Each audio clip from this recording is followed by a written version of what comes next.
Good morning and welcome. This is Father Marcus from the Costa Blanca Anglican Chaplaincy. Delighted to be with you again, and thank you very much for tuning in and listening.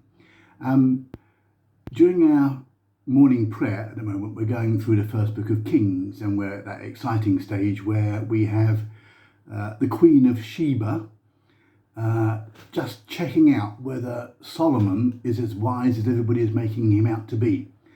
So she goes to visit him. And she goes with this idea of asking him loads of tricky questions, the idea being that she can trip him up and just debunk the idea that he's so wise. But the more tricky questions she asks him, the more wise she is. She realises that he is, and his wisdom surpasses her expectations. She comes bearing wonderful and great gifts, and so do so many people who come to Solomon because they want to respect and celebrate his God-given brilliance. And he ends up being incredibly wealthy. That's not the point. The point is that he is wise beyond imagination. And the Queen of Sheba goes back to Sheba, inspired by his knowledge and his wisdom.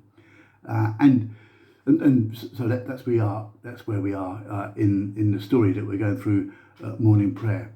And I do like this concept of trying to check people out with tricky questions. Where when we're put on the spot, we have to think deeply about what's really important to us. And if we can answer tricky questions, then perhaps we understand our own thought processes a little bit better. Every day, I think about those people who are in positions of authority that have big decisions to make. Some people have huge decisions to make, knowing that the consequence of their decision making and their thoughts are going to cause some people to struggle. Sometimes some people will die. Governments have to decide whether or not countries are going to go to war and things like that. In circumstances like we're in at the moment with this pandemic, people's livelihoods are curtailed or cut. People's jobs can be lost. People's freedoms can be felt as if they're taken away from them. Some people will suffer emotional and mental turmoil and distress, but the idea is that others will thrive and we will manage to get through this. And I do contemplate literally almost daily the difficulties that there are for those people who have huge decisions to make, and just thank God that I'm not one of them. I never will be one of them. I'm laughing already. I did have a job in a hospital working in the operating theatres before I was ordained as a deacon. I worked in the accident emergency operating theatres in the Royal Free Hospital in Hampstead, and I loved it. I loved the drama of it, and the brilliance of it, and the brilliance of the surgeons, and the dedication of the doctors and the nurses. And I was right into it. I loved the whole concept of what we were doing. And I got very friendly with some of the surgeons, and I remember speaking with this surgeon and asking him how tough it was to make those life and death decisions that a surgeon would have to make. And his answer was really interesting. He said, it isn't anywhere near as tough as you're making it out to be, because the facts dictate what we do. And if there is a fact, then we have to respond to it. So it's not so much the decision about life and death, it's the spotting and interpretation of the facts of what's going on in that person's body.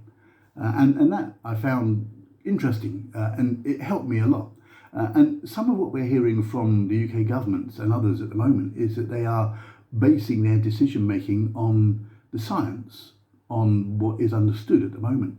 And it is interesting how the same science can produce different outcomes and consequences in different parts of the same landmass, but it's not easy. It is not easy. When I was at university, King's in London, I studied theology, and in my final exams, I won a prize. I was more surprised than anybody else that I won a prize. I won a prize, the Hanson Prize for Moral Philosophy, which is ethics. My exam paper had, with the consequence of my exam paper was that they awarded a prize which they hadn't awarded for a number of years. And I was humbled and delighted at the same time.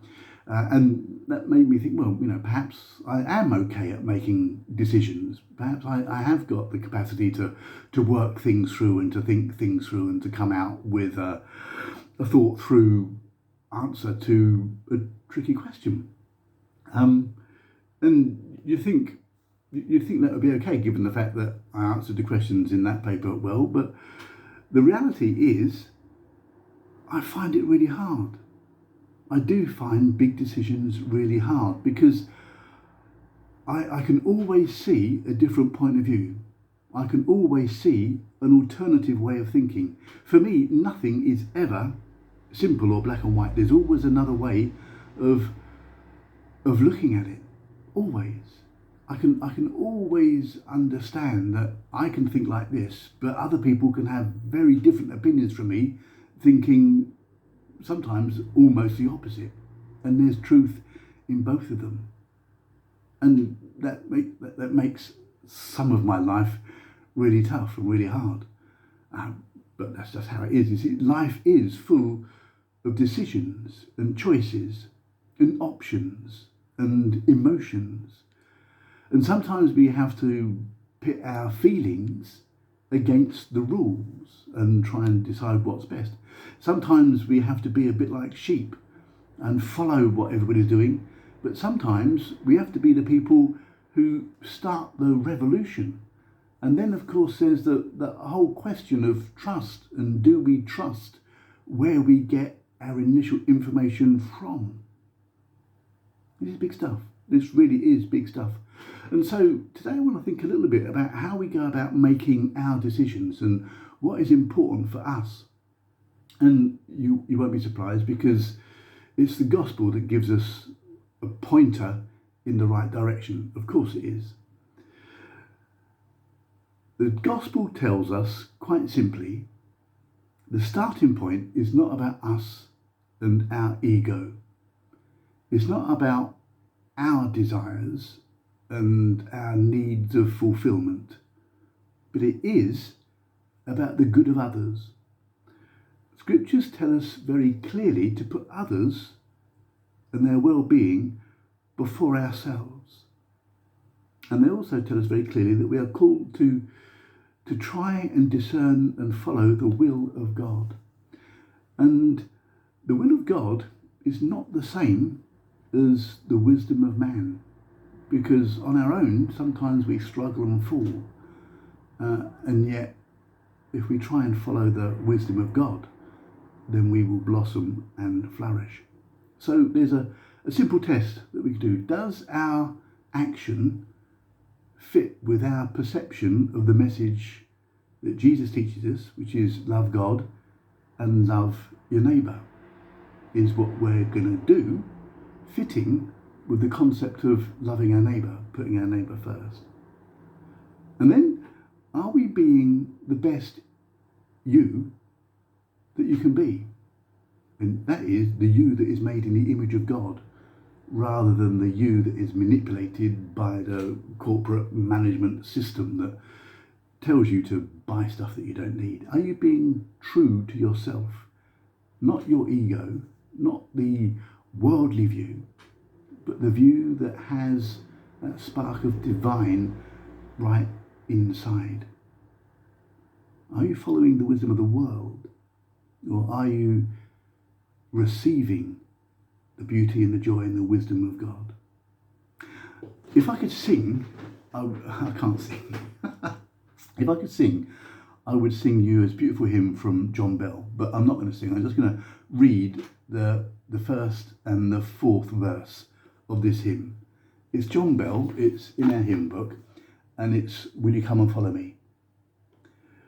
Will you come and follow me if I but call your name? Will you go where you don't know and never be the same? Will you let my love be shown? Will you let my name be known? Will you let my life be grown in you and you in me? And verse 4. Will you love the you you hide if I but call your name? Will you quell the fear inside and never be the same? Will you use the faith you found to reshape the world around through my sight and touch and sound in you and you in me? Brilliant. I wish I could sing that and sing it to you. I can't, but it's in a hymn book. Will you come and follow me by John Bell? Bless you, bless you, bless you, bless you. And until next time.